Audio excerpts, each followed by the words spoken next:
welcome everyone. I know I'm just about at the hour. I was getting myself a peppermint tea. I always like that to make me warm.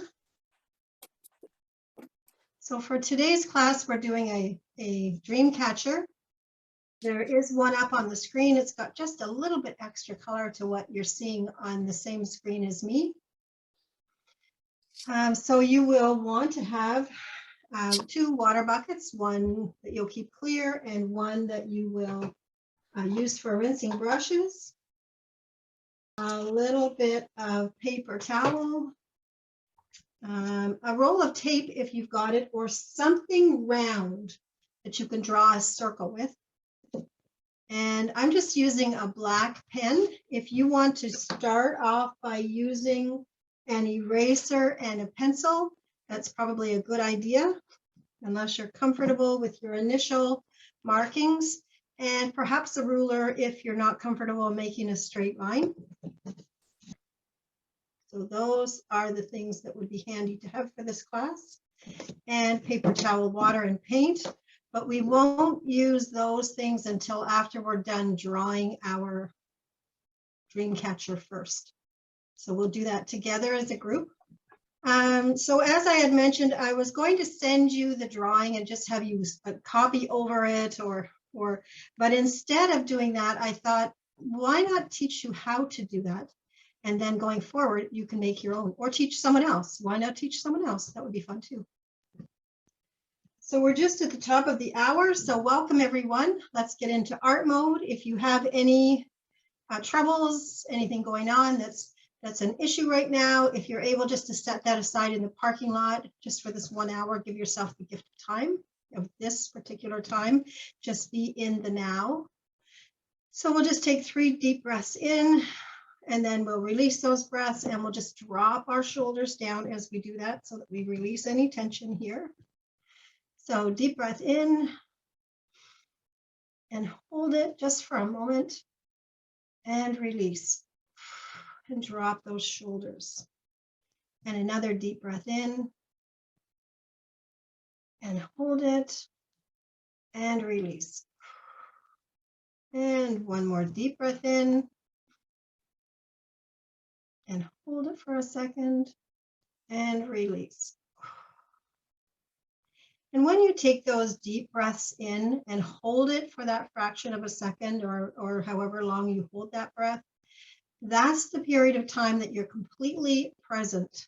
So if you find throughout the day things are hectic and you just want to give yourself a break, just stop and take a deep breath and hold it for a second and then release.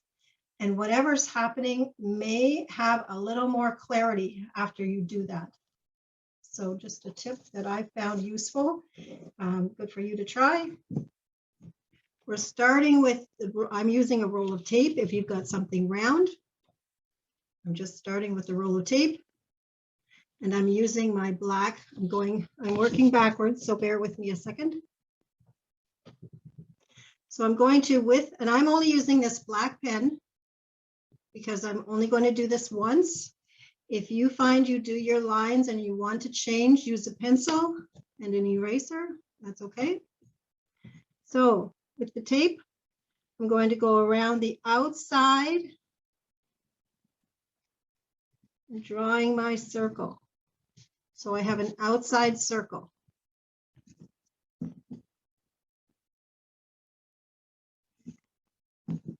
I'm going to put my tape back on and I'm going to draw inside the circle.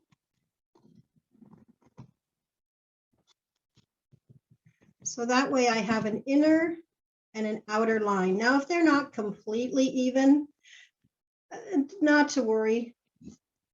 If you can get yours exact, I'm doing, as I said, I'm doing mine kind of backwards, working on the canvas this way. So if mine's not perfect, I'm not stressing over it. Now I'm going to take my ruler, find around the middle of my circle, and I want to draw a line for the top, for the string, right to the top of my canvas. So I have a line. And then I'm going to draw a line down below, just a little line. So I know where my top and my bottom are. If you can do yours in the middle, mine is just off a little bit because I was doing it backwards. So yes, if you can do yours in the middle, would be good.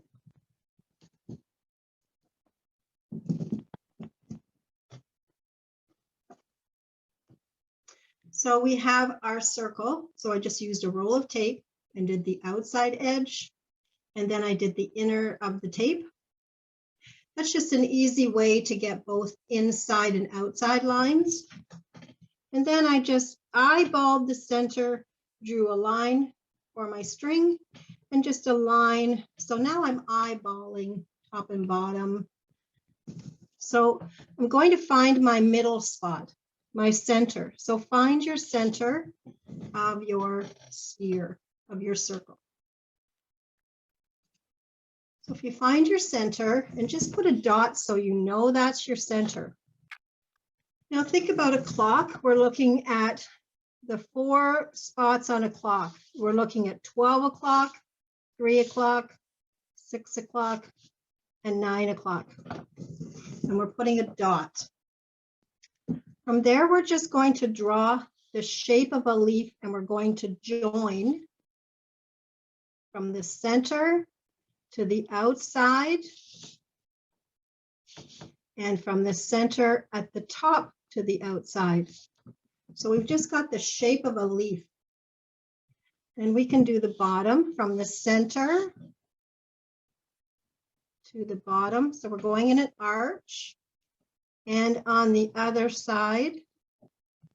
So if you're doing it, your leaves should be pretty near the same size if you don't change. If people haven't changed, your arches will just be about the same size. So then I'm doing the other side. Another arch. And if they're not all exact, this one's a little bit wider, it's okay. So then we're going to go from the center up to the top, and an arch, and from the top down to the center. So I have 4 of my petals or leaves or my diagram drawn. So remember, take a deep breath. This is just a piece of paper, but you will be able to duplicate this once you've done it this time. You'll see what the principle is for how to do this, how to find the next section, how they put this all together. So now between each petal on the outside, find your center and put a little dot. So between these 2 petals, this is my center. Between these 2 petals, this would be my center. Between these, and if it's not exactly, you're just eyeballing between these 2 petals. We're not doing this by machine. Between these 2 petals, this would be my center. And then we're going to join from our center. Well, I'll go higher so you can see, well, I'll go lower so you can see. So from the center to the outside, I'm going to do the same size petal, but I'm going to overlap the other petal. So it's actually overlapping.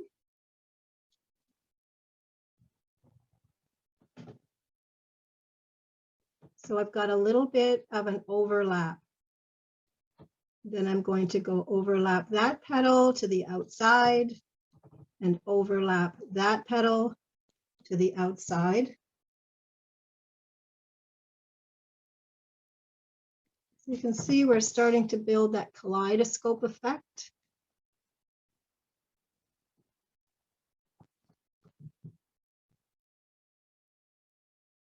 And as I said, if they're not completely perfect, don't worry. So it's a pretty basic dream catcher right now. So between each of the 2 petals that we have now, we're drawing another center line. So we'll go down through all between each petal, and we're doing another line between each petal where our center would be between those two leaves. So wherever your center would be, you're going to draw another dot.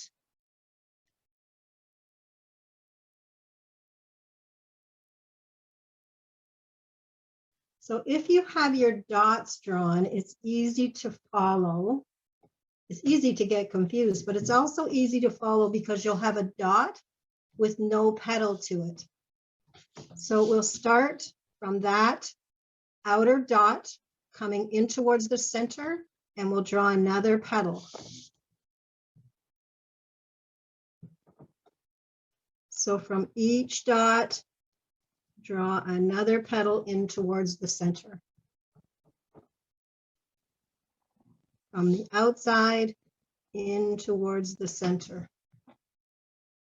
So you can see that as they start to overlap and you have more and more, that the perfection of each one isn't as important. So from the outside in towards the center. So just look for a dot with no petal, and those are the ones that you'll need to complete. From the outside in towards the center. Oh, got a bit of a thicker line there.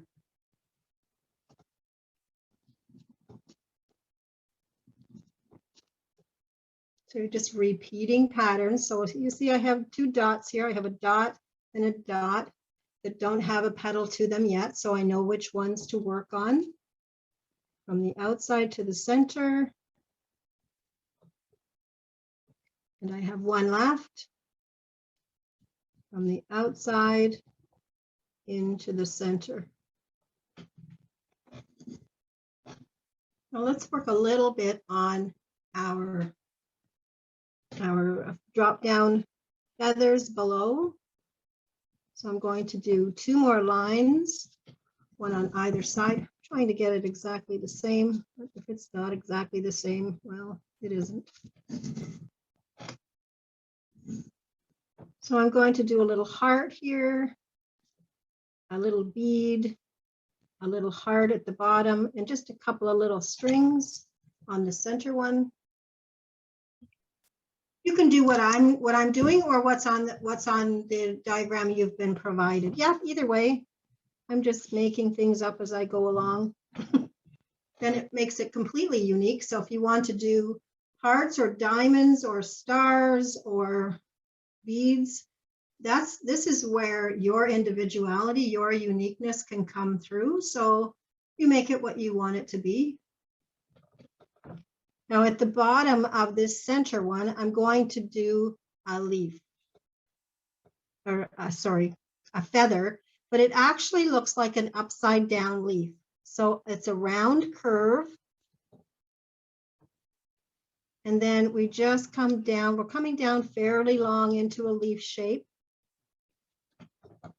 So this is going to be a feather. If you're using pencil, you can do a little cutout and erase that line. It's in the middle, so this is part of the feather. So we'll put a few little cutouts here and there just to give it the shape of the feather.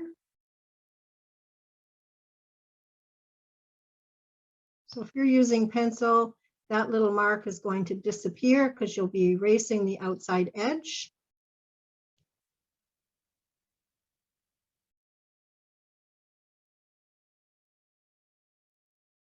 We'll do another feather on the outside, so it's just a round. And we're going to give it a bit of movement, so we'll just give it a little bit of sway. And again, we'll do some cutouts. Just where the feather naturally would have a little cutout in the leaf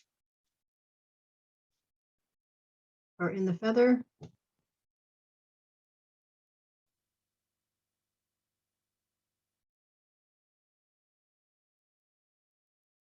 And we'll do another one on the other side. And we'll give it more of an arch.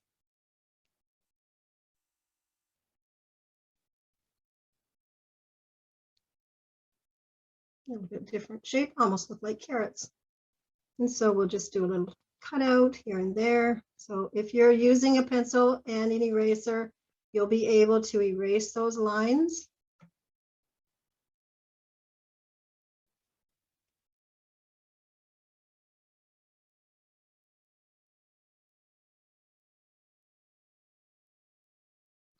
And then we'll give those leaf shapes, the feathers, a center stem.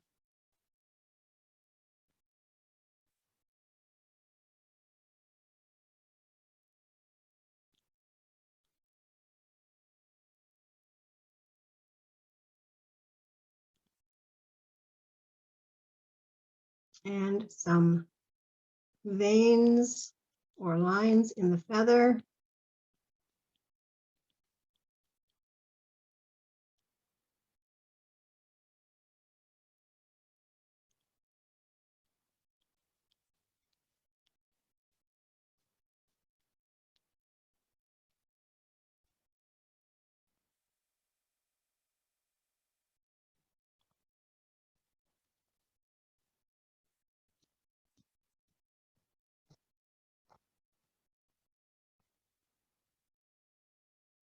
We can also add some beads and some more hearts.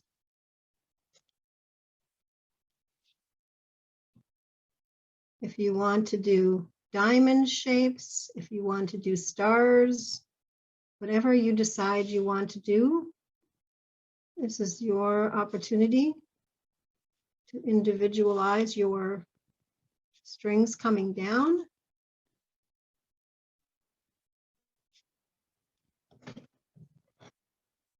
Drop your shoulders down. Should we be putting the veins in ink or in pencil still? It's up to you. Okay. If you want them to really show up and be darker, it might be okay to put them in a marker or some darker color, or you can wait and you can paint them in later. And for the top where my little rope is, I'm just going to give a few little beads, one smaller, one larger, and then an even larger one. And if they're not exactly in the center, because I'm going backwards, sorry about that, but you're sitting looking at yours, so do the best you can. All right, and we want some little beads in the center. So I'm going to do just 5 beads. There's 1, and they're random wherever you decide to do them. And some can be smaller, some can be larger, some can be more to the outside, some can be closer to the center. So I've just got 5 beads I've just randomly popped around. And then I'm going to do some smaller ones, another series of 5, just a little bit smaller, just random. Because I'll be painting them, so I'd like them to have a little bit of color. So I'm just leaving that little circle so that I can paint right into that little area. In order for the outside to look like I've wrapped a ribbon around, I'm going to use an arched line spaced throughout all the way around the outside edge.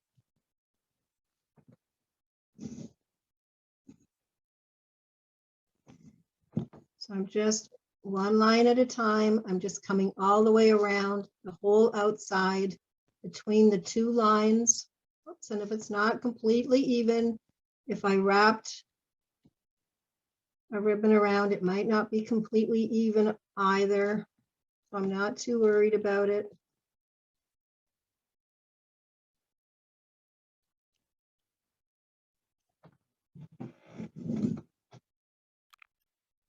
And while you're doing that, take a deep breath, and we're going to read from our May You Know Joy meditation card from Everyday Living. The word for the day today is authenticity. So may you know authenticity. May you be transparent and authentic and open in your life. May you stand in your own truth and tell your story. May you be willing to be raw and vulnerable and true. Wear what makes you feel good and sing from your heart. Stop following the rules. Okay, I'm not advocating all of that, but just not to follow the rules. It's up to you. May you know the incredible freedom of blazing your own trail. So may you know authenticity and not get in trouble. So now we're going to get out some paint. Now we're going to do the fun part. We're going to put some color on this. So I'm getting my water ready, moving away my tape. I'm getting out. I'm only going to use my number 3 pointed brush. And so let's give this beautiful picture some color. And I hope you enjoyed doing that because I think that was quite beneficial for you to learn how to do that. Okay, so water and tape, or sorry, water and paper towel and paintbrush. And we can decide whatever colors we like. Ochre is a color that I happen to like, so I'm going to start with ochre. And I'm going to do every other line of my ribbon. So I'm picking every other one. If I do every other one, then when I paint a solid color on in between, it will look like a ribbon. So let's go ahead and we'll paint that on. As I said, this is ochre and it is wet paint on dry.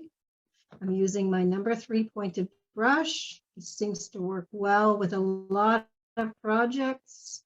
Seems to be the right size.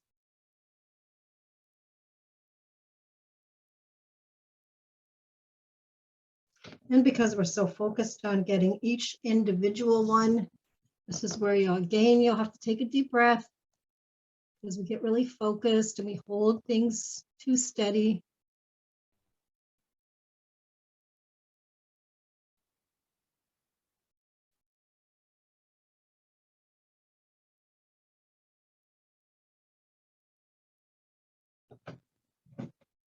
So this is a dream catcher, seemed appropriate for the end of the year, for starting of a new year. If you've ever made one of these out of the mesh or netting, they're supposed to catch our dreams. So that's just every other one.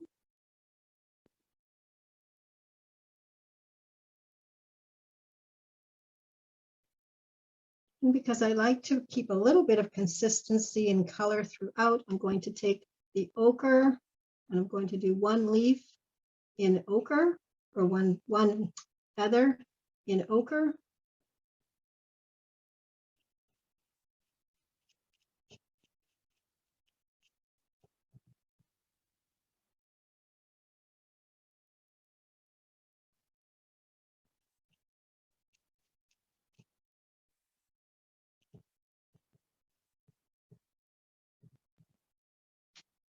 And my lines in the center have disappeared. So once that paint is dry, I'll be able to paint black over it.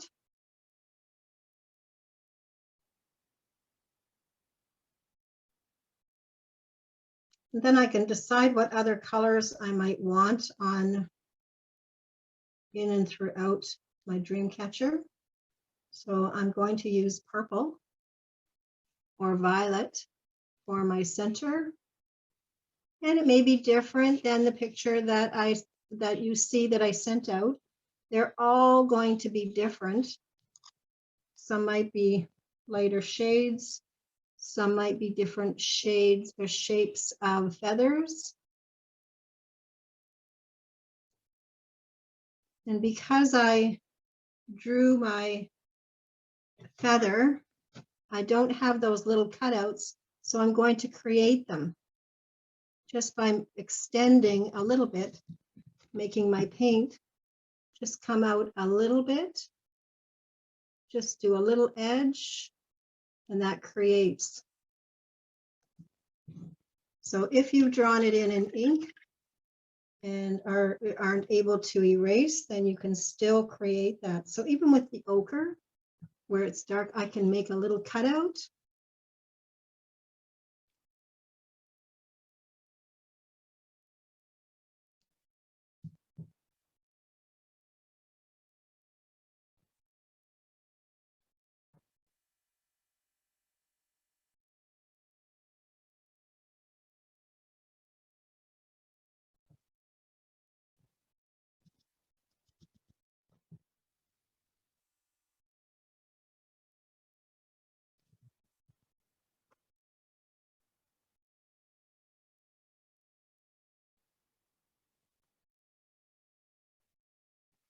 And I'm going to do the outer feather ochre as well. I've just decided that I like that look. So, and as I said, I've already drawn in those little cutouts. So I can't erase that it's in black ink, but I can create that just by putting a little divot or a little extra edge on the outside of the feather. And I can extend the tip just for an extra little bit of flow if I want. So it's not fixed just because we drew the diagram. We can put our own little touches on it after the fact.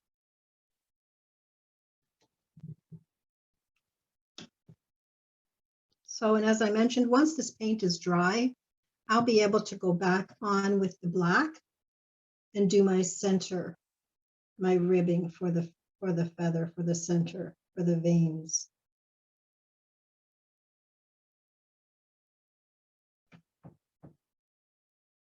Got little hearts throughout my picture, so I'm going to go ahead with red paint. And I'm just going to paint my hearts, my little hearts on there. I'm just going to paint them red.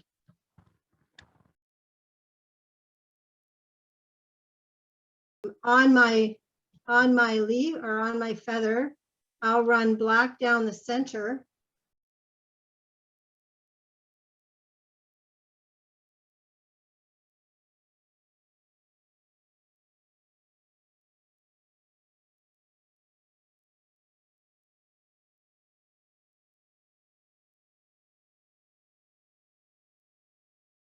But so there's that feather with black in the center.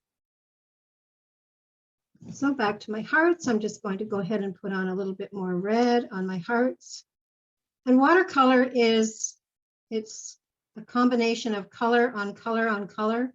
Sometimes when you put your color on, if it's not as dark, if it dries, it does dry 20% lighter than when you put it on. And if that happens, you can go back on with a second coating of the same color if you wish, and it will give a nice full look. It's important if you're able to wait long enough for that to dry so you don't get the feathering or that starring effect. So I'll do the same on the other two leaves, but or I keep calling them leaves because they're leaves upside down actually. It's kind of what a feather looks like. So once they're dry, then I'll go back on and work on those. Now I've got to decide on what colors I want in my dream catcher. I'm not really sure. What color would I like to put? I did use a blue with my ochre before. And I'm thinking because this is a different dream catcher and I've got purple on the feather down below, the feather. So I'm going to use purple with my ochre. So that my outer edge is likely dry now. If yours is dry, now you can go ahead and do every other piece of ribbon that's around the outside of your dream catcher.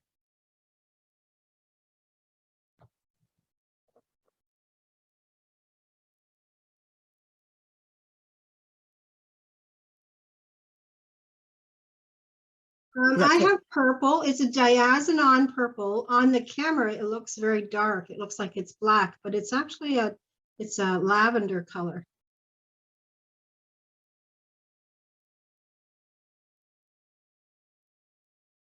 My feather is purple.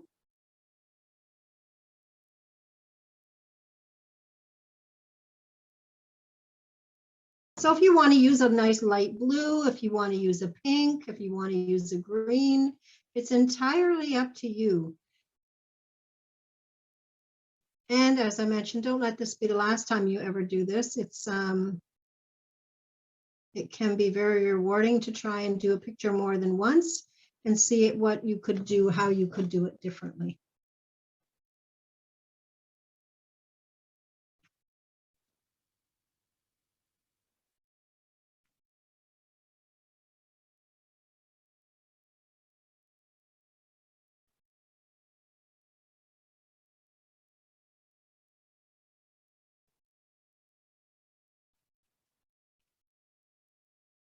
And so we're going around in a circle. It's a little bit tedious work.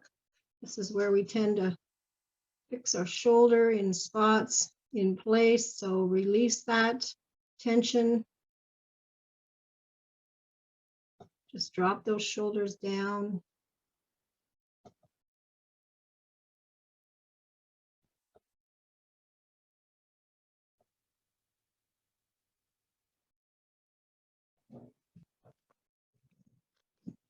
And so I'm going to introduce another color for my beads, at least for the top and the bottom. So I'm using phthalo blue.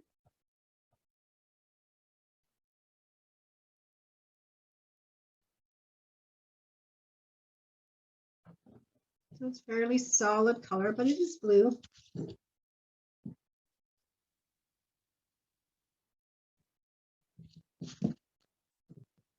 And I'll do just a few beads in the phthalo blue down below. And if they get bigger, well, they get bigger.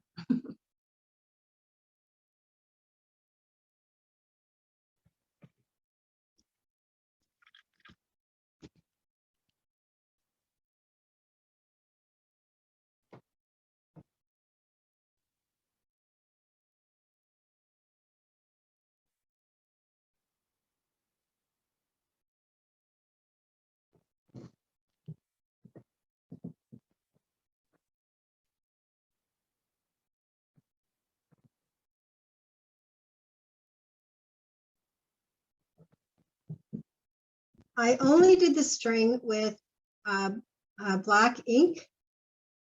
I am going to use my brush and black paint.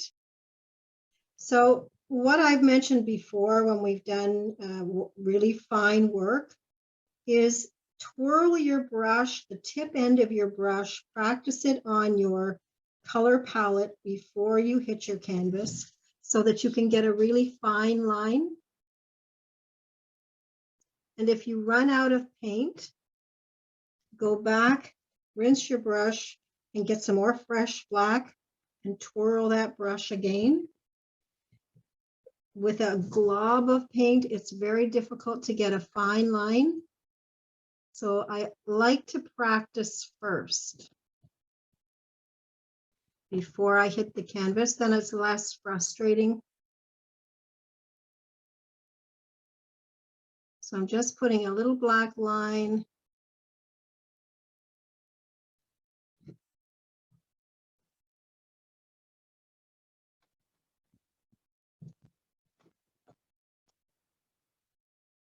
And while I have black on my brush, I'm going to go ahead and do the veins in the feather. Just adding those lines.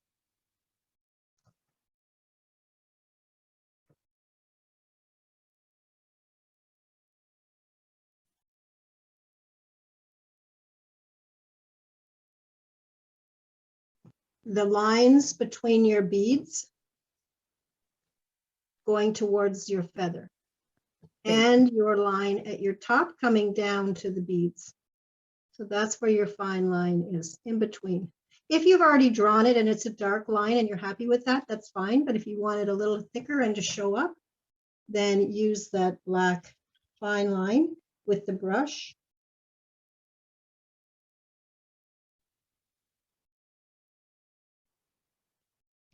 And so I have on my canvas right now, I have purple, I have ochre, I have red, I have phthalo blue.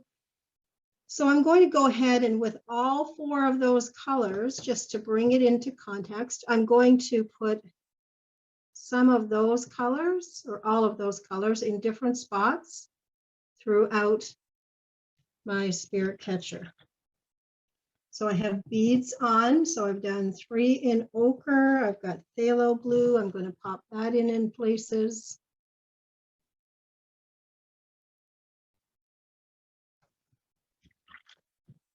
I've got my purple, which I'm going to put on there somewhere.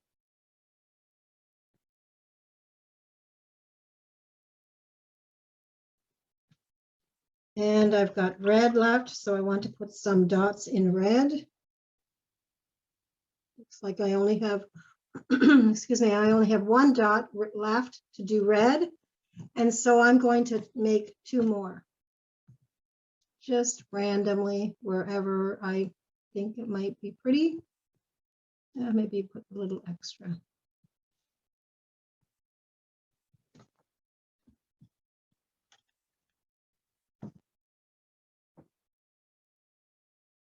So it doesn't have to be fixed for the amount of beads that we put in the center of your dream catcher. You can add more, or you can erase a couple.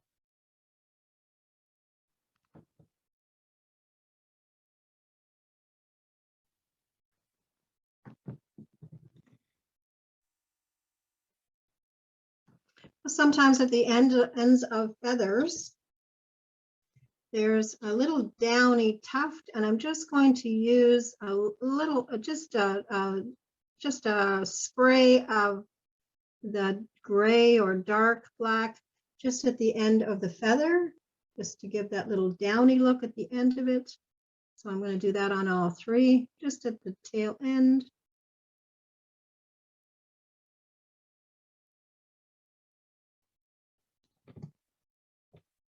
Just to give it a little soft, fluffy look. And I've just used black, but watered down black, so it's not a heavy. And I'd like to add an additional layer of softening, such as in the center of this dream catcher. So I've got a little bit of softening of color in the center. So you could use pinks or blues or purples, but I'm using a light. I'm actually using a light green. It's a viridian green, which I don't use viridian green very often, but it's a very pretty color. It's very soft.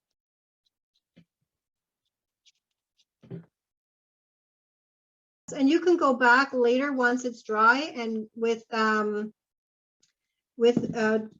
ink.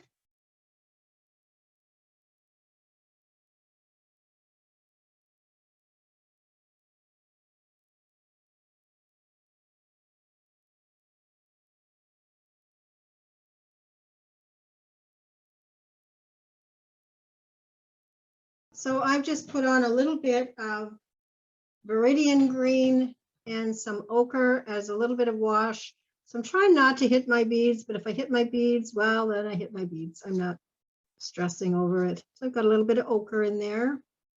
So it pulls those colors together, and the viridian green is a brand new color I introduced, and I think that's okay. It just adds a little bit. So I'm just going to soften it a little bit with a paper towel.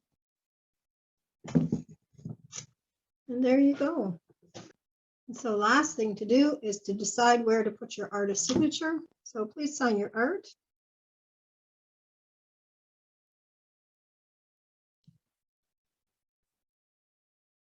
And mine is just the tail end of the feather. So it just looks like part of the picture. That's personal choice. Some people like to sign big signature across the bottom or along the side. That's entirely up to you. Okay, bye now. Take care. Bye-bye. Bye. Bye, everyone.